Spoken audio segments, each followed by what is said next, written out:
안녕하세요. 금일 나스닥 분석 진행하도록 하겠습니다.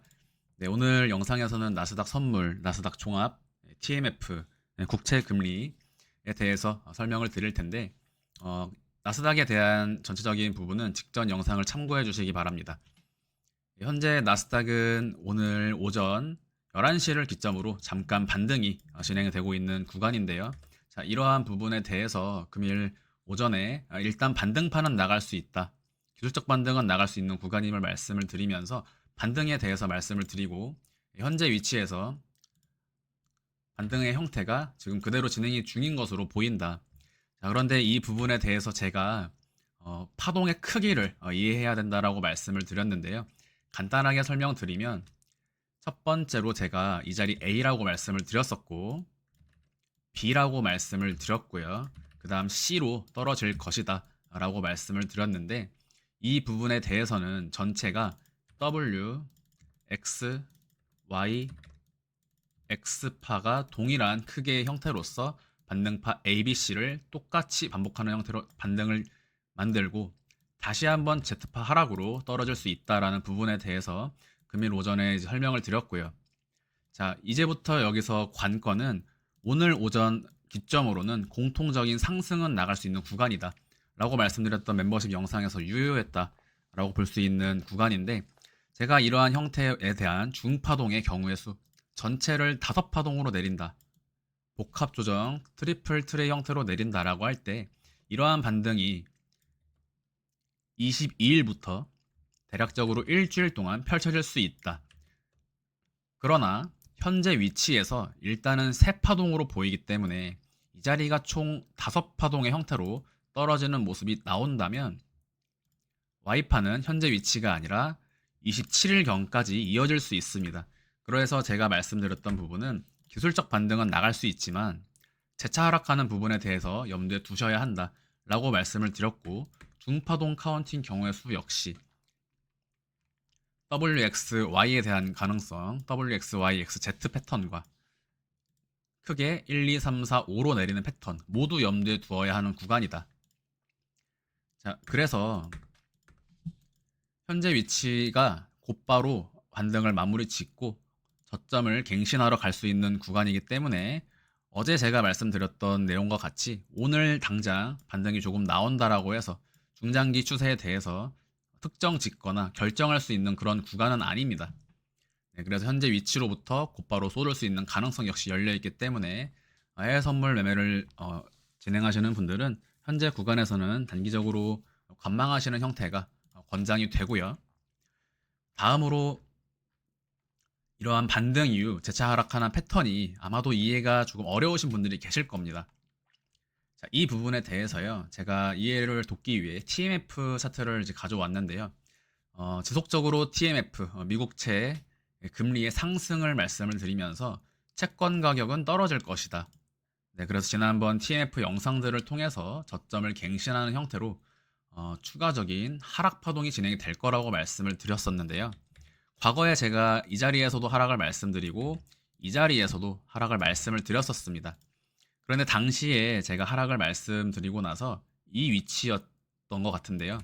여기서 일련의 반등이 나왔다라고 해서 채권 가격 떨어진다더니 오르지 않느냐, 채권이 뭐 더 내려가는 것이 말이 되냐, 뭐 이런 이야기들 말씀을 주신 분들이 종종 계셨는데, 결국에 당시 구간과 지금 나스닥이 비슷할 수 있다라는 뜻입니다.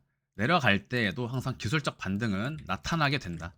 이 자리 반등을 주고 나서 오히려 저점 갱신을 보여주고 있는 지금 TMF인데요. 나스닥도 동일하게 이러한 반등이 지금 진행되는 구간일 수 있기 때문에 불트랩에 주의하셔라.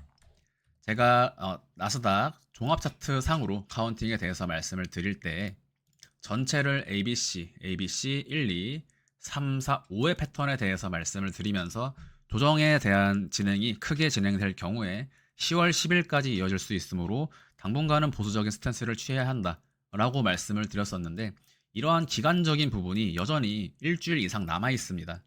그렇기 때문에 오늘 또는 내일 다음 월요일에 개별 주들의 일련의 반등이 나온다라고 해서 그것이 상승 추세로 완전히 전환되는 것인가 라고 판단하기에는 다소 무리가 있다라는 뜻이죠.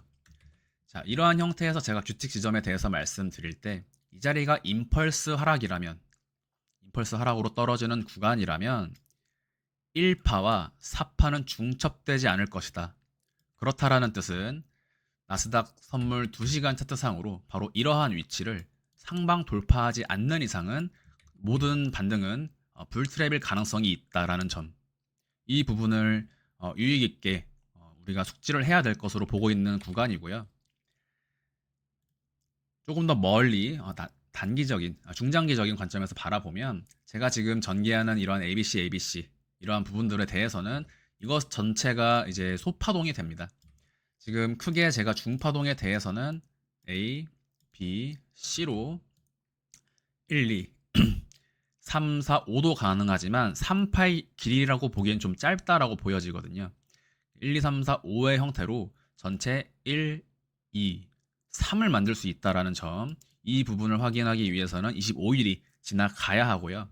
그런 자리조차도 전체 중파동 4파 이후 다시 한번 재차락 가능성이 있다라고 본다라고 하면 오늘의 이러한 반등이, 오전에는 제가 기술적 반등에 대해서는 말씀을 드릴 수 있었지만 추세상의 반전인가에 대해서는 여전히 의구심이 든다라는 부분입니다. 자, 그래서 종합 차트 기준으로 볼 때 전체를 ABC로 되돌리는 형태, 9월 말까지 차라리 빠르게 내려 꽂아주는 것이 시기적으로 빠른 반등을 도모할 수 있다. 자, 이러한 ABC가 나온다라고 할 때 상승 추세가 깨지는 것이냐라고 질문을 주셨는데, 제가 보는 관점은 크게 내려도 10월까지 ABC로 내리고 전고점을 돌파하는 상승 랠리가 내년 상반기까지 이어질 것이다. 동일하게 말씀을 드릴 수 있는 부분이고요. 현재 구간에서 종합지수 차트는 전저점을 갱신하려는 형태가 더욱더 명료하게 보입니다.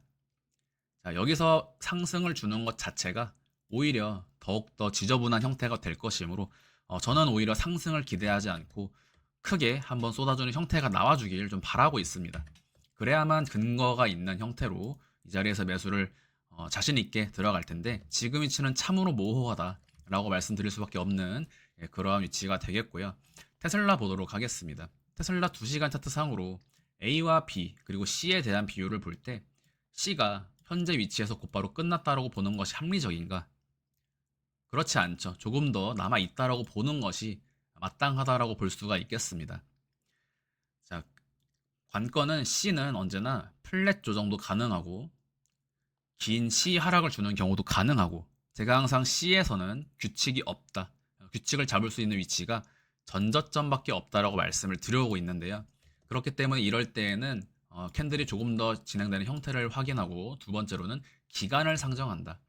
비율 전체를 보실 때 기간을 상정한다라고 말씀을 드리면서 개인적으로는 245불 정도까지는 내려와 주지 않을까 생각을 하고, 일단 금요일 장은 매수하기에 좋은 형태는 아니지 않을까. 다음 주 월요일이나 화요일에 추가적인 하락이 나와주는 모습을 본다면 그 자리는 그럼에도 불구하고 매수를 진행할 수 있는 구간이 되겠다. 결국에 260불, 제가 말씀드린 기준점이 깨지면서 C 하락이 컨펌이 난 구간이고요. 이 구간에서 조정 파동의 시작점을 이 위치로 잡느냐, 이 위치로 잡느냐에 따라서 파동값은 달라지게 되는데, 첫 번째 ABC X파 반등 이후 다시 ABC로 내려가는 패턴이라면 W, X, Y 패턴으로 246불 정도까지 내려가게 되고요. 조정 파동의 시작점을 해당 위치로 잡을 경우에는 A, B 그리고 1, 2, 3, 4, 5의 형태로 대략적으로 238불까지 떨어지면서 9월 말까지 조정이 나올 확률이 높다. 개인적으로 베스트 시나리오로 보고 있는 것은 나스닥 월봉 차트상으로 강한 장대 음봉을 만들면서 장 막판 월봉 마감 때 꼬리를 달고 월봉상 꼬리 달린, 월봉상 긴 꽉 찬 장대 음봉에서 9월 30일 마지막 날 거래일에 말아 올리면서 아래 꼬리 달린 형태로 월봉 마감을 해준다면 다음 달은 장대 양봉으로 마감할 수 있는 그런 형태가 나와주지 않을까 하는 시점으로 보고 있고요. 확실하게 내려주기를 오히려 바라고 있다. 자, 이러한 구간에서 먼저 국채금리 TMF에 대한 부분을 보면 여전히 연말까지 채권 가격은 떨어질 것으로 보인다. 그렇다고 해서 반드시 증시가 디커플링으로 나가는 것은 아니라고 제가 말씀을 드려오고 있는데요. 이 부분은 국제유가, 제가 전개하는 채권 영상들과 나스닥 영상들을 꾸준히 시청하시면 영상 속에 그러한 내용들이 다 담겨 있습니다. 단순히 비례관계, 커플링의 형태로 진행되는 시장이 아니고요. 전체적으로 복합적으로 진행되는 가운데 각각의 종목 또는 지수에 대해서 우리가 충분히 확인하고 확신할 수 있는 어떤 구간들이 있다라는 겁니다. TF의 지금 전저점 갱신, 즉 전일 7% 하락이 진행이 되었기 때문에 이제부터는요. 여기까지가 2%동으로 보고요. 1, 2에서 제가 쉽게 날 차트, TMF 차트 잠깐 설명드리면 1, 2 그리고 여기까지가 3, 4, 5의 형태로 12월까지 내릴 것 같다라고 말씀드렸던 부분 동일하다. 자, 그렇다면 물론 증시 리스크가 있겠지만 현재로서는 나스닥 이러한 채권의 가격에 반등이 나오는 이 시점에 나스닥이 다시 한번 상승을 크게 줘버린다면 추세는 또 완전히 컨펌이 나기 때문에 채권 가격이 다시 떨어지는 국채금리가 다시 상승하더라도 증시는 제 갈 길을 갈 수 있다라고 보고 있는 구간이고 오일이나 달러 지수, 국채 금리들이 지금 완전하게 나스닥에 영향을 주고 있는 시장은 아닙니다. 물론 후행 또는 시간차를 두고 반영이 되긴 하지만 지금 여러분들이 질문 주시는 것처럼 단순하게 흘러가는 구간은 아니다라는 점. 5년채 금리를 보시면 지금 이 자리부터 상승이 나가는 것으로 보고 최종 5.4에서 5.6까지 5년채 금리 보고 있고요. 전일 20년물이 강한 상승이 나왔습니다. 이미 신고가 영역이고요. 제가 말씀드렸던 대로 5.2에서 5.4까지 흘러가는 형태로 본다. 연말까지 국채금리 지속적으로 상승할 것으로 보입니다. 네, 그래서 이러한 부분들이 오늘 TNF를 소개해드린 이유는 이러한 반등 이후로 저점갱신이 나왔다라는 점을 우리가 잊지 말아야 할 것이다. 나스닥도 동일하게 흘러갈 수가 있습니다. 네, 그래서 영상을 처음 보시는 분들은 아마 이해가 안 되실 수도 있는데 어쨌든 전체가 A, B에서 지금은 뭐라고 판단하기가 명료하지 않은 분봉상 또는 시간봉상의 무빙일 뿐이거든요. 이러한 반등이 추세를 반전한다라고 보기에는 어렵다. 두 번째, 이 자리를 돌파해야만 조정파동의 컨펌이라고 확률을 높일 수가 있다. 왜?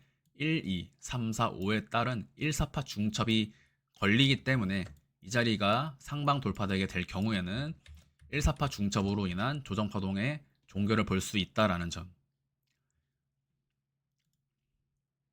전체적으로 시간봉도 데드크로스의 형태를 좀 그려나가고 있기 때문에 확실하게 이평선 이탈하면서 말아올리는 형태를 기대하는 것이 보다 합리적이지 않을까 싶고요. 다음번 영상에서는 TQQQ와 SQQ에 대해서 양방향 매수 두 종목을 운용하는 방식과 기준점에 대해서 설명을 드리도록 하겠습니다.